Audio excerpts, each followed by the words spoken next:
question I want us to focus on as we went up on this conversation is, so for 32 years, a president has come from either Nyeri County or Kiambu County. For 24 years, the president came from Baringo County. Does it have any benefits? Do any benefits accrue that you can actually show for it that you risk losing should there be a vacuum, or should there not be a president from that region? There are benefits that come with having state and government leadership coming from a certain area. The most visible is infrastructure. So, for example, go to Kiambu, the upgrade of the hospital. Look at the level to which the hospitals have been built, for example, not by county funds, but from conditional grants or allocations coming directly from the national government. If you look at infrastructure, so when state and government power resides in a certain county or in a certain region, there is an expectation that even the budget will follow the wishes and desires of the big man.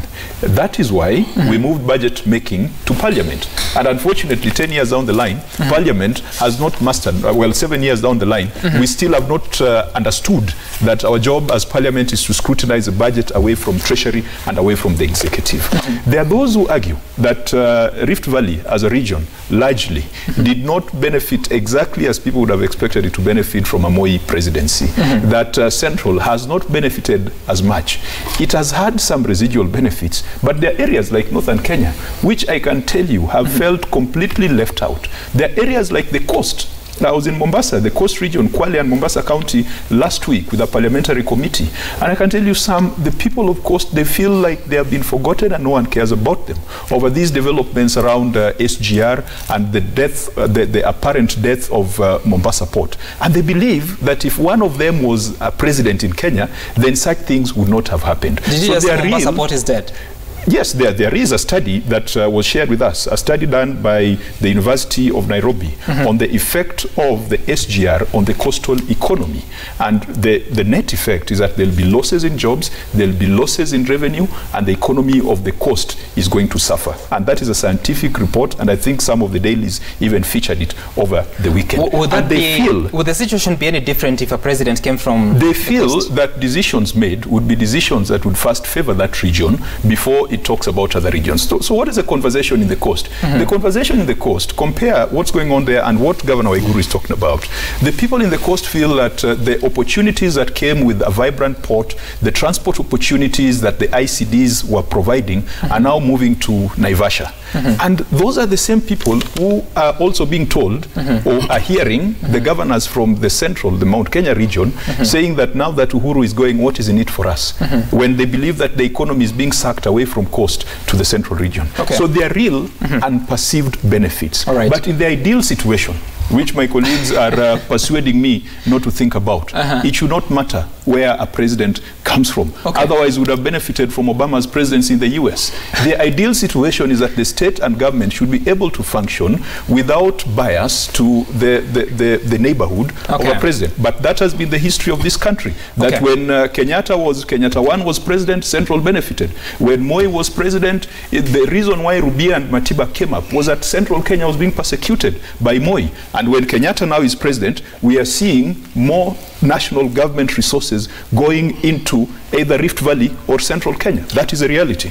All right. Dr. Chris Omala, at the Western region, we have at least two expressed ambitions at the presidency. That is of your party leader, Moses Wetangula, and that of Musalia Mudavadi. They want to, of course, lead this country. So I'm just wondering, the place of a president coming from a region vis-a-vis a devolution system that we have that is supposed to be distributing these resources to all the 47 regions, and even the formula takes care of the inequalities.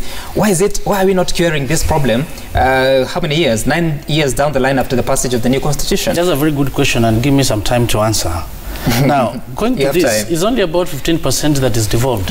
A lot of resources are at the top. That is the minimum, but usually it's more than that. No, that's why the constitution talks of, I'm talking about what's in the constitution, 15%. But whatever remains at the top, it's so enormous. First of all, if you want to understand the sharing of the cake, you look at the cabinet, the way it is. And people look at it sharing based on how you choose your cabinet. The president exercised discretion. And when you look at the cabinet since 2013, the cabinet is composed mainly by the two communities. And this has been the Kikuyu community, where the president comes from, and the deputy comes from the Kalenjin community. In most cases where you have a CS who is from this community, the principal secretary comes from a different community. This is how it's perceived. Look at parastatal heads. Look at the CEOs. The community I come from, how many lawyers are in the cabinet? We only have, I think, Mheshimiwa Eugene Wamalwa. After Chesa was chased away. And people ask Eugene, what have you brought for us in the community? Was that deliberate? That's a big question he can't be able to answer. Was that deliberate? When it comes to Trans Nzoia, they ask him, you are there in the national, sharing the national cake. What value have you brought to the community? How many youths have you provided for in terms of employment? So the issue, I don't want to talk about idealism. This is fake. Even Kajwang is here, but when he's on the ground, he does not speak this way. We want to be actualistic. And that's why, to have a Raila presidency, the community will be very happy. Today, if I wake up and we have a Wetangula presidency or a Mudavadi presidency, the community I come from, they'll feel well represented. The expectations are there, but so the issue is this. Dr. Chris, we have 21 cabinet secretaries. I mean, and you have 42 communities. Obviously, you cannot have every community represented at the CS That is true. offices. We don't refuse that, but the reality is, look at the current cabinet. What percentage is from Central? What percentage is from Western? I'm just saying, in Western Kenya, we only have one cabinet secretary.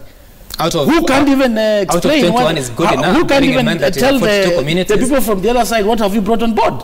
So whatever you say, I don't want to talk about idealism. I want to talk about the actualistic, the way politics is. Okay. So why are you saying, Waiguru, talking about what is the interest for us? It's about the welfare of your community. All right, Dr. Chris, we need to end up on that, and I think you have the last word, Senator. And as you respond, I want you to also comment about devolution versus the political interest that we see every region wanting to be at the helm. Should we increase? President Uhuru Kenyatta has not been a president for Central Region of the people of Kikuyu. I have seen he has been doing work for every Kenyan, notwithstanding where that person comes from. And the best evidence is when you look at the so-called flagship projects. Where do they fall? SGR, which was funded to a tune of about 400 billion Kenya shillings, does not traverse any Kikuyu land. The main beneficiaries have been the landowners from Coast, from Cumberland, all the way to Nairobi. So where do the Kikuyu come in there? Look at the multi-billion projects which are being done in Lamu region, for instance. The Lapset project, which is almost getting completed. It is being done in coastal region. Look at the parliamentary role when it comes to sharing of the cake under the new constitutional arrangement. It is parliament that divides money. It is not the presidency who controls the major positions in parliament. We have people like Bandi. He's from Luo Nyanza. No, allow me to finish. Yes, you have, but I need to look at the majority leader. He's from Northeastern. He has a major role when it comes to fiscal policy of this country. So therefore, this idea of saying no, Uhuru is just there representing the interest of Kikuyus, that's not true.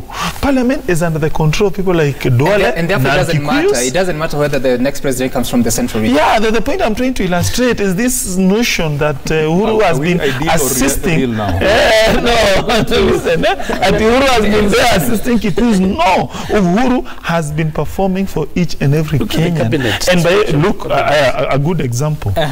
When you look at the income of the people of Central Kenya, what matters to them? Three things. Number one, tea. Currently, KTD has announced that we are going to lose about that 1% of our total income. Bonus is going to go down with that 1%. So meaning people of Central Region, Murang'a is the largest exporter of small tea or small-scale tea. We are going to lose coffee. We have not received any new capitation from government. Compare that with the kind of money that has been taxed. Listen. Compare that with the kind of investment the government has done to Mumias. Huge sums have been sent to sugar farmers. Look here. Look at, so the point is, no, I have been to Luo Nyanza personally. I have seen the kind of investment the government has done there. Kisumu, Kakamega Road. I have seen huge. I have seen projects. I have seen huge investment by the president. Look, the port is being revived after the handshake. The port is being revived. Multi-billion projects. Senator Irungu Kang'ata says that is for everyone. It is not obvious that President Kenyatta being at the helm has benefited the central region. He actually says, he actually cites a few challenges. Maybe you should actually consider not having a president from there if it's working against you. No. We are not saying that he's not working, Minister. I didn't say that. Don't misrepresent me. I'm trying to argue. I'm trying to illustrate this point. No. Please allow me to clarify. I am not saying Uhuru Kenyatta we have not benefited. I'm trying to illustrate. I'm trying to illustrate. He has been a president for each and every Kenyan, not a president for century. He has done a good job for every Kenyan. That's my point. 10 seconds. When someone like Professor John Lonyangapuo will then be considered a serious candidate to run this country because of his credentials, not because of his tribe, and not because of the money that he has. Is that ideal or practical? That is ideal. And I tell you, there are two types of leaders. There are those who look at the situation and they say we can't change it, and those who believe it can be changed. Finally, this week the Senate is sitting in Kitui County, and this is to support devolution and to provide practical solutions to the problems that counties face. And I thought my leader in the Senate would have announced that. We reject Punguza Mzigo.